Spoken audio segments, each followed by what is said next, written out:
Hi செல்லக்குட்டீஸ், இன்றைக்கி என்ன video பார்க்க போகிறோன்னா பழைய சாதம் வச்சு ஒரு ரைஸ் தான் பண்ண போகிறோம்.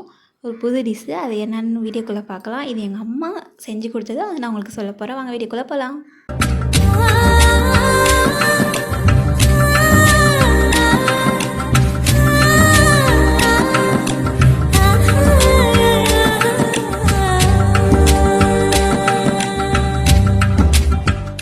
இப்போ பழைய சாதத்தை புழிஞ்சு ஒரு தட்டுக்கு எடுத்து வச்சுக்கோங்க.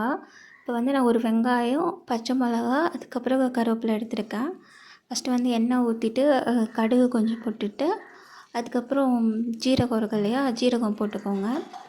போட்டுட்டு வரமிளகா இருந்தால் வரமிளகா போட்டுக்கோங்க. ஏன்னா வரமிளகா தான் இதுக்கு போடணும் மெயினாக. பச்சை மிளகா விட வரமிளகா போட்டுக்கோங்க. நான் ஒரு 2 பச்சை மிளகா கீரி போட்டிருக்கேன். இப்போ வெங்காயமும் கருவேப்பிலையும் போட்டு நல்லா வந்து கிண்டி விட்டுட்டேன். நெக்ஸ்ட்டு வந்து கடலப்பருப்பு கொஞ்சம் வந்து போட்டுக்கோங்க. ஏன் நான் வந்து ஃபஸ்ட்டே கடலப்பருப்பு போடலன்னா, அது கலர் வந்து சேஞ்ச் ஆகிரும், கருகிடும். ஆல்ரெடி பார்த்தீங்கன்னாவே தெரிஞ்சிருக்கும். அதனால் நான் வெங்காயத்துக்கு அப்புறம் போட்டிருக்கேன். இப்போ வந்து ஒரு ஸ்பூன் அளவுக்கு சால்ட்டு போட்டுக்கலாம்.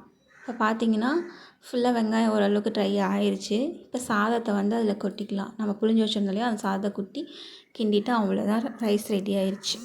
இதுக்கு வந்து நான் சைடிஷ் வந்து மிக்சரும் ஊறுகாயும் எடுத்திருப்பேன். நீங்கள் வந்து மீல் மேக்கர் இருக்குல்ல, அது வந்து கிரேவி மாதிரியோ இல்லை ஃப்ரை பண்ணி எடுத்துக்கலாம். அந்த மாதிரி ஏதோ எடுத்துக்கோங்க. ஓகே செல்லக்குட்டீஸ், நெக்ஸ்ட் வீடியோவில் நான் உங்களை பார்க்குறேன். என் வீடியோ பிடிச்சிருந்தா லைக் பண்ணுங்கள், முக்கியமாக சப்ஸ்கிரைப் பண்ணுங்கள். அப்போ தான் நான் போகிற வீடியோஸ்லாம் உங்களுக்கு வரும். பாய்.